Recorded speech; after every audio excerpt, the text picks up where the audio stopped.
There's less money in crypto, and that's a good thing. Crypto's boom and bust were driven by the same plague that has turned the entire finance industry into a shady casino. So it's no tragedy if the speculators take a break in 2023. If there's one big thing that the mainstream coverage has missed about the various collapses in the crypto space over the past year, it's this: the downfall of crypto had very little to do with crypto. David Z. Morris is CoinDesk's chief insights columnist. This article is part of Crypto 2023. Cryptocurrency is the application of blockchain technology to build uncensorable, open access and immutable global shared ledgers, usually monetary ledgers. But the headline crimes and failures of 2023 were almost uniformly attempts to use financial engineering to turn the future value of those systems into present-day US dollars. Too often, the finance brothers bet big, using the same kind of fragile, nested and interlocking leverage that led to the 2008 financial crisis. Other times they used outright fraud, and they did it off-chain, playing by no rules, with no transparency. They were mistaken for part of the cryptocurrency industry, but it would have been more accurate to think of them as hangers-on and freeloaders, redirecting genuine public interest in crypto to their various unsustainable games. As in much of contemporary finance, the finance brothers were extractive rather than additive. They were not builders, but instead a swarm of hatchling vampire squid,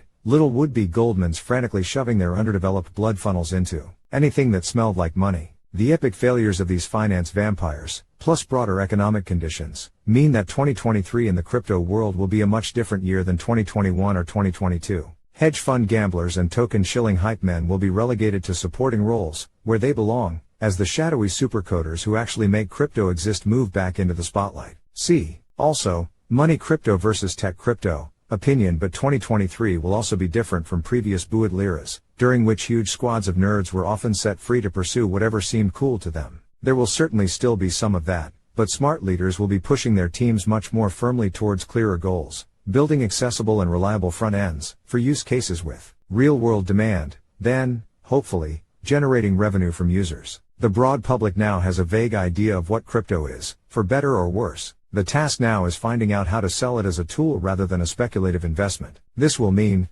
among other things, less speculation on new tokens, particularly the tokens for new Layer 1 blockchains. In its place will be a relative increase in attention to services that leverage existing, trusted chains and ecosystems to build services with real demand that genuinely require the benefits of blockchains, cross-border fluidity, digital permanence, uncensorability and decentralized governance. Betting on the future, but not building it. This future, of course, assumes that the finance brothers have been sufficiently embarrassed to feel some vague sense of humility, and that their marks have wised up a bit. Personally, I don't think that task is quite accomplished. Like unruly dogs beholden to their animal spirits, institutional traders and speculators may still need their noses rubbed into the mess they've made. So, let's do that. Across many sectors of the economy, the 21st century role of finance has become catastrophically perverted.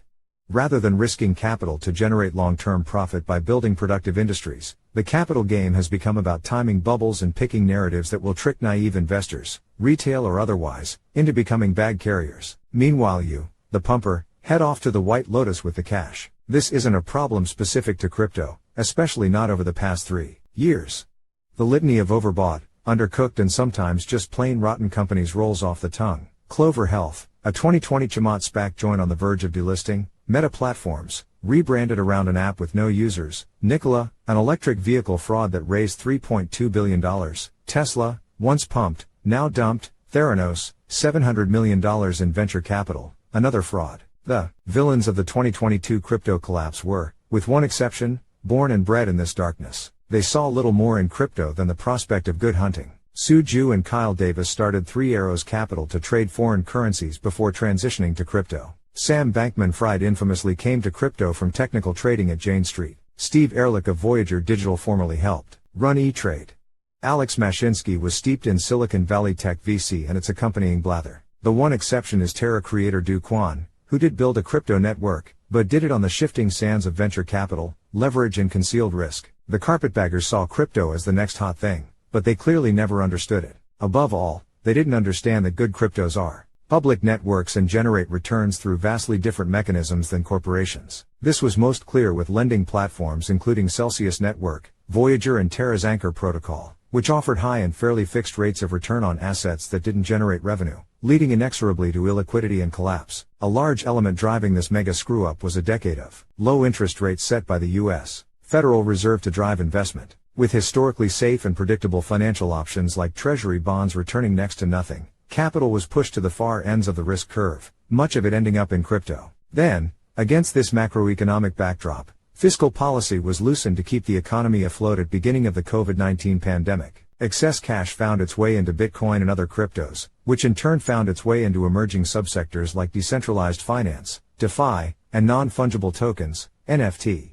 Thus DeFi summer was primed. Some of blockchain's Johnny-come-latelys saw the early bubble in DeFi tokens, driven by the introduction of yield farming, and thought that was an enduring part of crypto writ large. The numbers and the jargon must have been intoxicating to them at first blush. In reality, of course, DeFi Summer was a one-time event that minted millionaires among knowledgeable insiders who navigated a minefield of smaller frauds and hacks. Durable DeFi platforms were in the end uniquely bad for the leverage gamblers, since on-chain returns are restrained by actual demand for loans, a restraint enforced by public code. This is why, while Terra and its Anchor protocol looked like DeFi, they were in fact a sham. The sky-high returns promised through deposits in Anchor were coming not from system use, but from venture capitalists and other very finite outside sources. Dragonfly's Hasib Qureshi goes as far as calling yield farming an expensive customer acquisition strategy, where rates were paid out by marketing budgets. This month provided a poetic bookend to contrast that with stable DeFi systems. While Terra blew up while offering yield as high as 20%,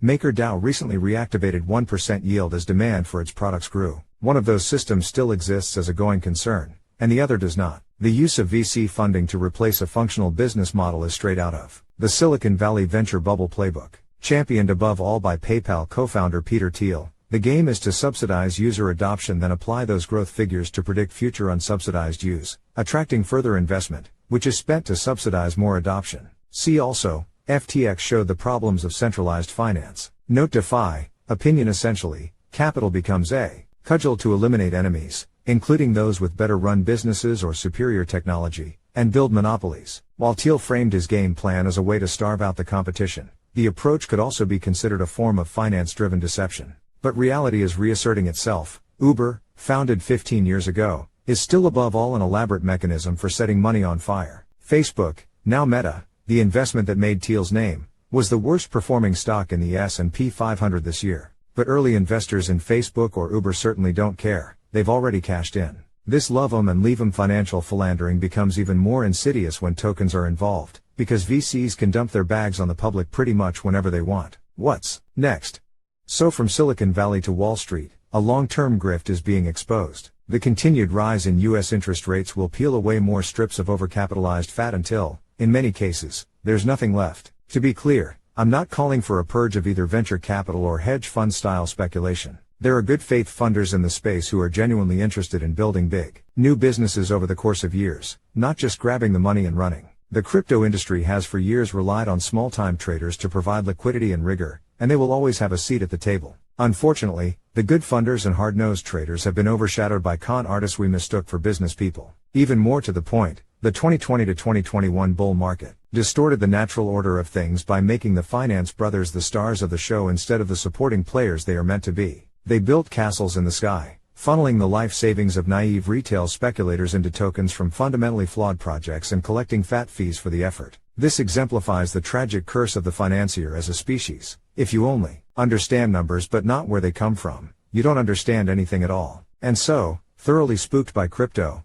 institutions and hedge funds will take their ball and go home for much of 2023. Amateur day traders hoping to make life-changing money off the efforts of others will, hopefully, decide to do something more productive with their energies, and they'll be better off for it. There will be less money to go around for developers, teams will have to go lean, and many projects, including more than a few good ones, will evaporate. See also, Andrew Keyes, 10 predictions for the future of crypto in 2023, opinion. But again, in the big picture, this is largely for the best. Crypto still has limited capacity to responsibly absorb capital. Contra Peter Thiel, you can't simply spend your way to adoption of something so novel and complex. Actual developers working on crypto projects are still in the low thousands. But for the next 2 years at least, smaller funders, more firmly rooted in the ideals and technology of crypto, will be in pole position on good deals and ideas. They'll do what financiers are actually meant to do, not farm hype and magazine covers for themselves, but help the actual builders do their jobs.